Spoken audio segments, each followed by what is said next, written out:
Hey guys, I've got like an escaped inmate look today, which is really apropos actually because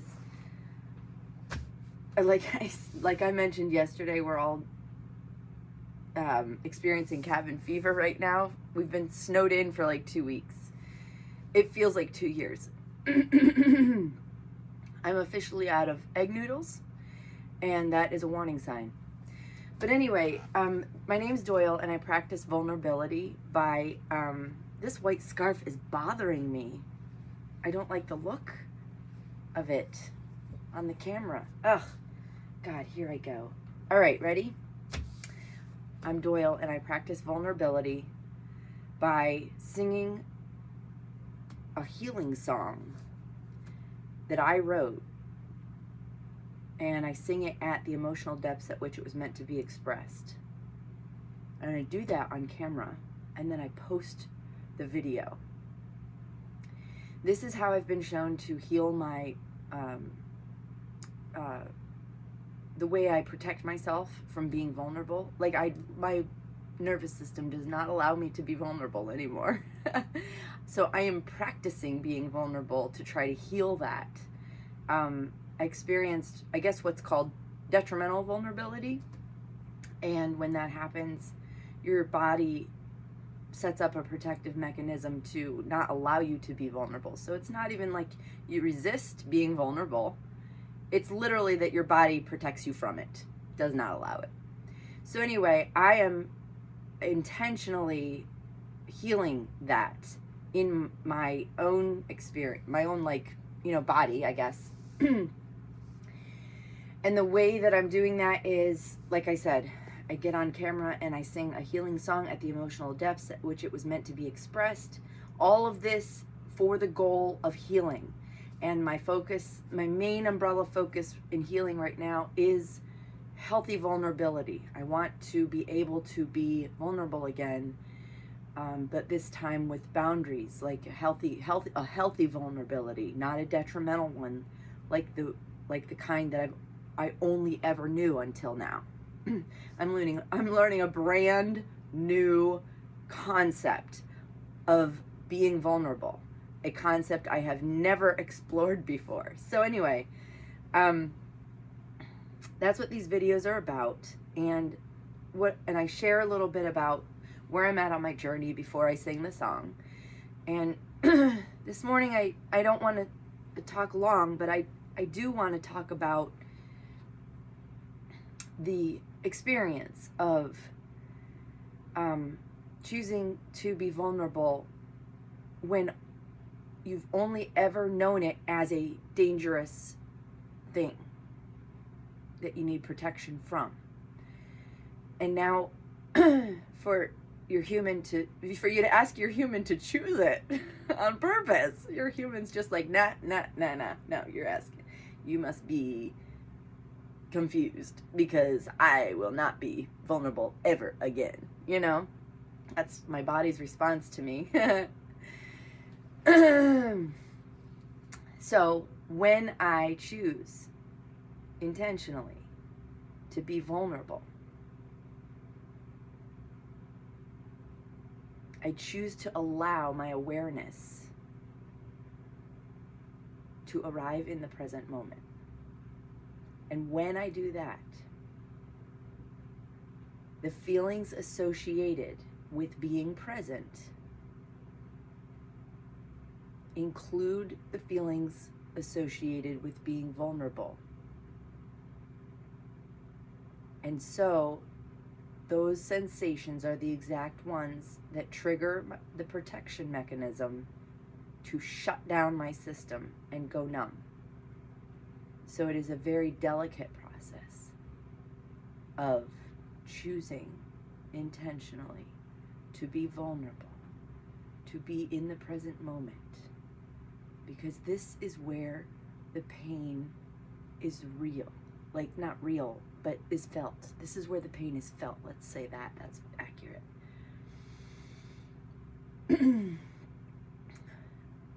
The pain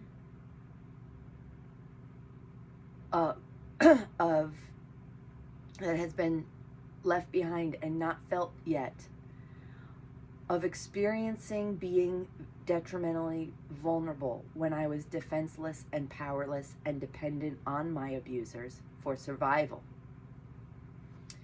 exists in the present moment, the same place that the vulnerability exists that allowed me to absorb such toxic bile. And so when I come to the present moment and there is that pain waiting for me, I want to exit back out. It's like I want to turn back around and walk out. Like that, okay, never mind. Didn't know that was here. Never mind. Gone. You didn't even see me. That's what I say to the present moment. And then I leave again. I dissociate. And what I'm practicing is walking into the present moment, feeling that, this old familiar pain is here. This is how it felt while I was being conditioned, while my boundaries, my God-given innate boundaries, were being violated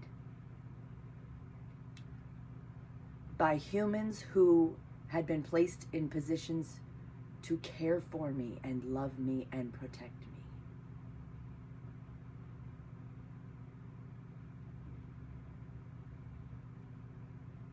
So you better believe it's a scary place for me to revisit.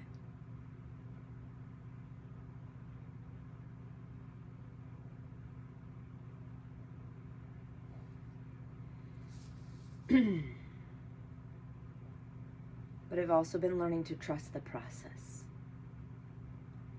I've also been learning willingness and courage, surrender, and curiosity.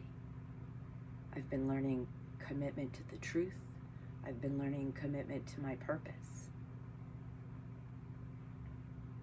I've been learning how to reparent myself better than what I got.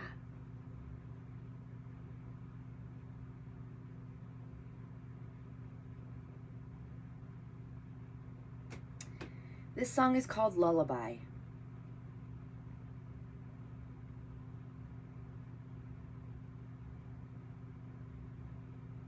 And it's just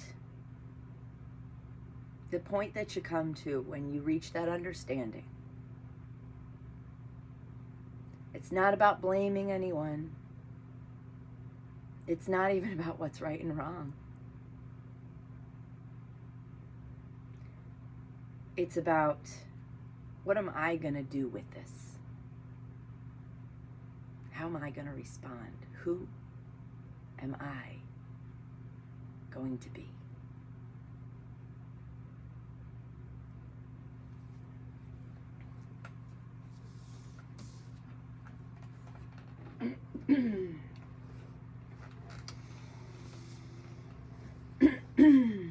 Oh my gosh, you guys, I did not even practice this. I forgot to practice. All right, let's see how it comes out. Ready?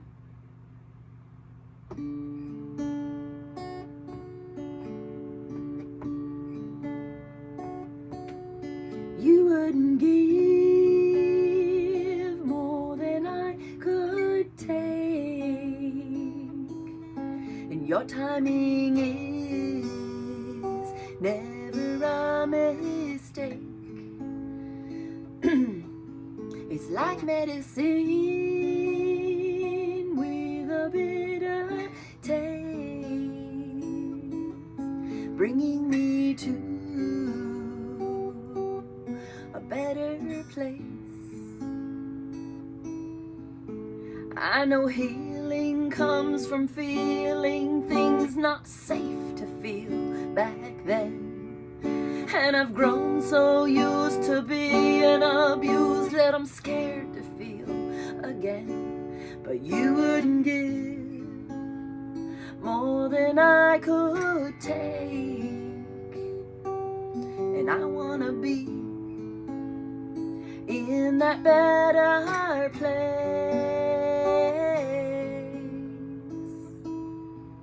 So I'll take it and I'll face it, and I'll chase it to the dark side of the truth.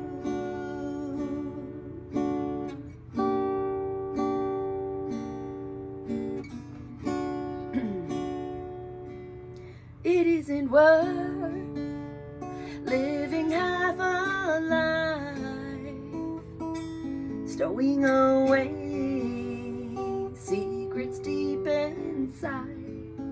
I wanna be free and dance in the sunlight. I wanna let go and claim the life that's mine. And I'm finding that what's binding me is not what happened then, but instead it's that my head keeps telling me that's who I am. But it isn't worth living half a life, and I wanna dance in that bright sunlight.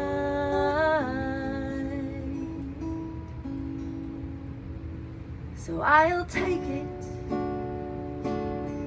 and I'll face it, and I'll chase it to the dark side of the truth. Yeah, I'll take it and I'll face it, and I'll chase it to the dark side of the truth.